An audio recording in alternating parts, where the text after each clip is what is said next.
चलिए अब हम पढ़ते हैं औपनिवेशिक शासन और चरवाहों के जीवन के बारे में।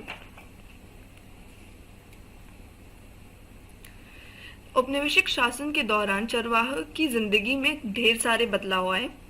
उनके चारागाह सिमट गए, इधर उधर आने जाने पर बंदिशें लगने लगी और उनसे जो लगान वसूल किया जाता था उसमें भी वृद्धि हुई। खेती में उनका हिस्सा घटने लगा और उनके पेशे और हुनरों पर भी बहुत सारा असर पड़ा।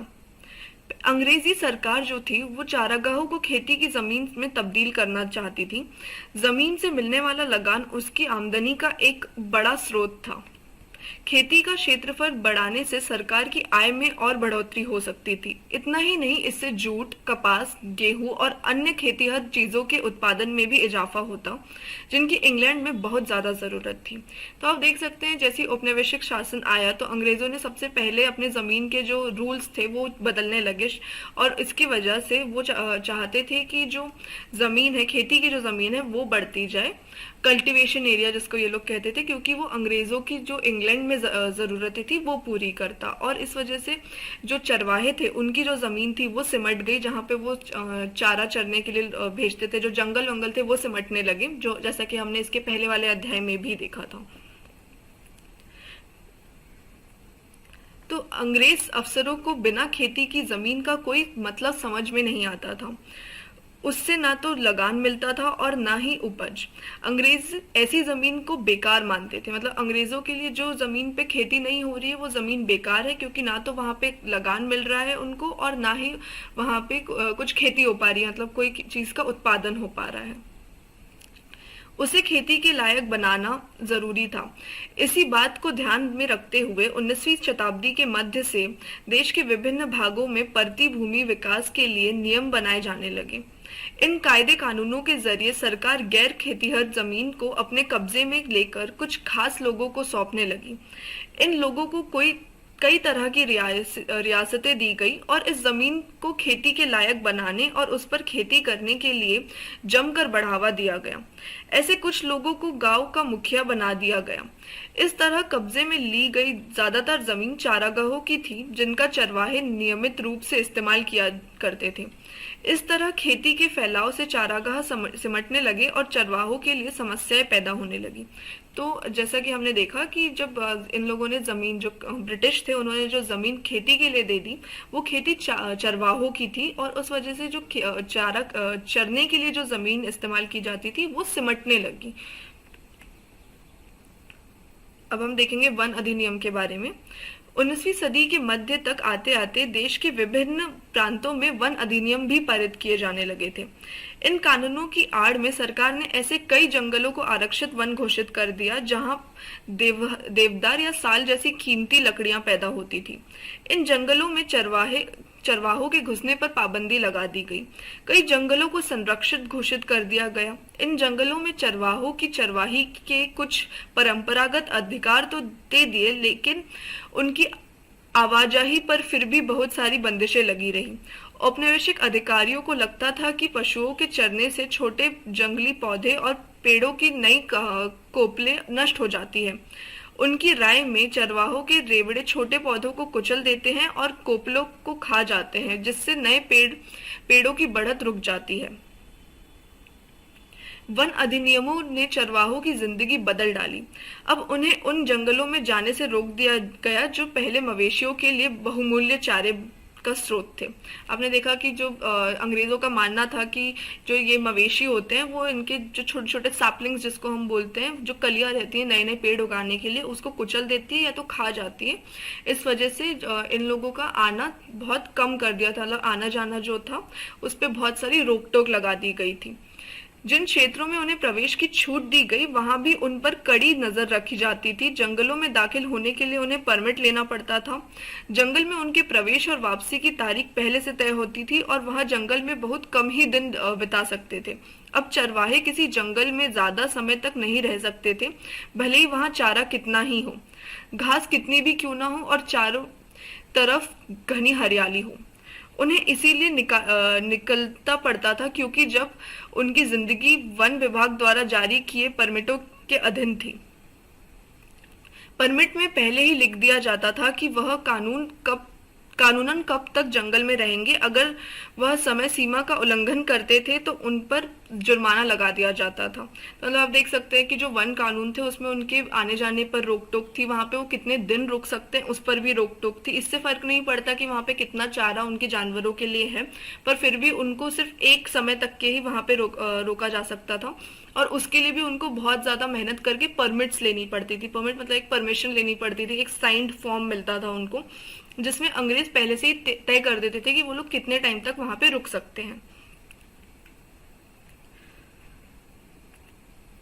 अब जो तीसरी एक और वजह थी, मतलब जिस तरीके से प्रभावित हुए थे चरवाहे अंग्रेजों की वजह से, औपनिवेशिक राज की वजह से, वो थे कि अपराधी जनजाति अधिनियम।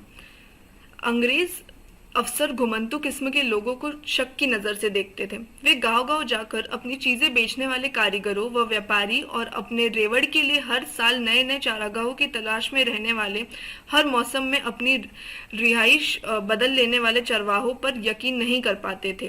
वे चाहते थे कि ग्रामीण जनता गाँव में रहे, उनकी रिहायश और खेतों पर उनके अधिकार तय हो। इस तरह की आबादी की पहचान करना और उसको नियंत्रित करना ज्यादा आसान था, जो एक जगह टिक कर रहती थी। ऐसे लोगों को शांतिप्रिय और कानून का पालन करने वाला माना जाता था। घुमंतुओं को अपराधी माना जाता था। 1871 में औपनिवेशिक सरकार ने अपराधी जनजाति अधिनियम पारित किया। इस कानून के तहत दस्तकारों, व्यापारियों और चरवाहों के बहुत सारे समुदायों को अपराधी समुदायों की सूची में रख दिया गया। उन्हें कुदरती और जन्मजात अपराधी घोषित कर दिया गया। इस कानून के लागू होते ही ऐसे समुदायों को कुछ खास अधिसूचित गांव बस्तियों में बस जाने का हुक्म दिया गया। उनके बिना परमिट आवाजाही पर रोक लगा दी गई। ग्राम में पुलिस उन पर सदा नजर रखने लगी। तो आप देख सकते हैं कि जब ये अपराधी जनजाति अधिनियम हुआ तो इन लोगों के जो व्यवसाय था, जो चरवाहों का जो व्यवसाय था, वो पूरी तरीके से ठप हो गया, क्योंकि वो इधर से उधर जा ही नहीं पाते थे और उनके ऊपर बहुत सारे रेगुलेशंस लगा दिए थे, रूल्स लगा दिए थे कि कैसे आपको अपनी जिंदगी जीना है, क्योंकि इनके हिसाब से, अंग्रेजों के हिसाब से उन पर ट्रैक रखना बहुत मुश्किल था, जो लोग इधर से उधर अपना व्यवसाय के लिए घूमते थे, क्योंकि फिर वो उनसे लगान नहीं वसूल कर पाते थे। अब हम देखेंगे जो चौथा जो प्रभाव था वो क्या था, जो कर वसूली से रिलेटेड था। अपनी आमदनी बढ़ाने के लिए अंग्रेजों ने लगान वसूलने का हर संभव रास्ता अपनाया। उन्होंने जमीन, नहरों के पानी, नमक, खरीद फरोख्त की चीजों और यहाँ तक कि मवेशियों पर भी टैक्स वसूलने का ऐलान कर दिया। चरवाहों में, चारागाहों में चरने वाले एक एक जानवर पर टैक्स वसूल किया जाने लगा। देश के ज्यादातर चरवाही इलाकों में 19वीं सदी के मध्य से ही चरवाही टैक्स लागू कर दिया गया था। प्रति मवेशी टैक्स की दर तेजी से बढ़ती चली गई और टैक्स वसूली की व्यवस्था दिनों दिन मजबूत होती गई। 1850 से 1880 के दशक के बीच टैक्स वसूली का काम बाकायदा बोली लगाकर ठेकेदारों को सौंपा जाता था। ठेकेदारी पाने के लिए ठेकेदार सरकार को जो पैसा देते थे उसे वसूल करने और साल भर से ज्यादा मुनाफा बनाने के लिए वे जितना चाहे उतना कर वसूल सकते थे। 1880 के दशक तक आते आते सरकार ने अपने कारिंदों के माध्यम से सीधे चरवाहों से ही कर वसूलना शुरू कर दिया। हर एक चरवाहे को एक पास जारी किया गया। किसी भी चारागाह में दाखिल होने के लिए चरवाहों के पास दिखाकर पहले टैक्स अदा करना पड़ता था। चरवाहे के साथ कितने जानवर है और उससे कितना टैक्स चुकाया है, इस बात को उसके पास में दर्ज कर दिया जाता था। तो आप देख सकते हैं पहले सरकार ने ठेकेदारों को हायर करना शुरू कर दिया ये टैक्स वसूलने के लिए, ये कर वसूलने के लिए, और फिर धीरे धीरे अपने कारिंदों को उन्होंने बोला कि अब आप डायरेक्टली टैक्स वसूलो और डायरेक्टली सरकार को मिलना चाहिए। और उनके एक एक पशु पर टैक्स लगता था। ऐसा नहीं कि एक चरवाहे के पूरे झुंड पे या पूरे रेवड़ पे टैक्स रहता था, नहीं, एक चरवाहे के पास कितना एक पर पशु है उसके हिसाब से उनको कर देना पड़ता था। और इस के कारण जब भी वो एक पास दे दिया गया था उनको, तो वो जब भी नए चारागाह में जाते थे तो एंटर करने से पहले ही उनको वो पास में लिखना पड़ता था कि उनके पास कितने जानवर है और उन्होंने प्रति जानवर कितना टैक्स दिया है। अब हम देखते हैं कि इन बदलावों ने चारागाहों की जिंदगी को किस तरह प्रभावित किया।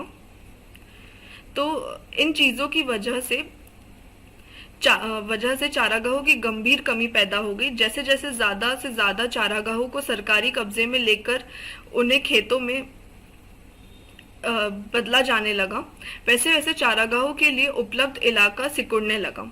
इसी तरह जंगलों के आरक्षण का नतीजा यह हुआ कि गड़रियों और पशुपालक अब अपने मवेशियों को जंगलों से पहले जैसी आज़ादी से नहीं चरा सकते थे। मतलब जो ये नए नए रूल्स बनाए उसकी वजह से जो चारागाह थे वो बहुत कम होने लगे, क्योंकि इन्होंने जो चारागाह थे उनको या तो खेती में तब्दील कर दिया या फिर जो वन थे उनको संरक्षित कर दिया। इस वजह से चारागाह जो चरवाहे थे वो उसमें जा नहीं पा रहे थे, उसको चारागाह जैसा इस्तेमाल नहीं कर पा रहे थे। जब चारागाह खेतों में बदलने लगे तो बचे कुछ चारागाहों में चरने वाले जानवरों की तादाद बढ़ने लगी। इसका नतीजा यह हुआ कि चारागाह सदा जानवरों से भरे रहने लगे। अब तक तो घुमंतु चरवाहे अपने मवेशियों को कुछ दिनों तक ही एक इलाके में चराते थे और उसके बाद किसी और इलाके में चले जाते थे। इस अदला बदली की वजह से पिछले चारागाह भी फिर से हरे भरे हो जाते थे।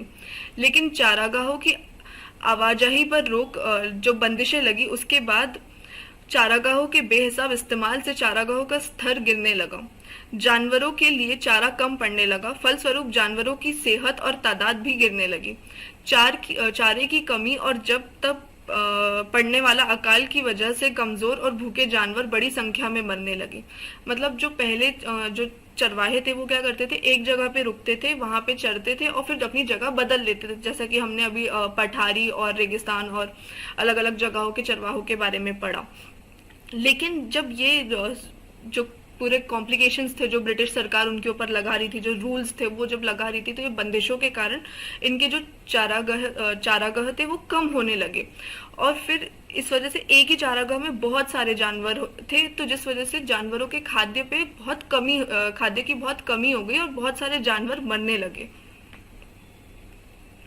अब हम देखते हैं कि चारावाहों ने इन बदलावों का सामना कैसे किया। चरवाहों ने इन बदलावों का सामना कैसे किया। इन बदलावों पर चरवाहों की प्रतिक्रिया कई रूपों में सामने आई। कुछ चरवाहों ने तो अपने जानवरों की संख्या ही कम कर दी। अब बहुत सारे जानवरों को चराने के लिए पहले की तरह बड़े बड़े और बहुत सारे मैदान नहीं बचे थे। जब पुराने चारागाहों का इस्तेमाल करना मुश्किल हो गया तो कुछ चरवाहों ने नए नए चारागाह ढूंढ लिए। मिसाल के तौर पर ऊंट और भेड़ पालने वाला रायका 1947 के बाद ना तो सिंध में दाखिल हो सकते थे और ना सिंधु नदी के किनारे अपने जानवरों को चरा सकते थे। भारत और पाकिस्तान के बीच खींच दी गई नई सीमा रेखा ने उन्हें उस तरफ जाने से रोक दिया। जाहिर है अब उन्हें जानवरों को चराने के लिए नई जगह ढूंढनी थी। अब वे हरियाणा के खेतों में जाने लगे, जहां कटाई के बाद खाली पड़े खेतों में वे अपने मवेशियों को चरा सकते थे।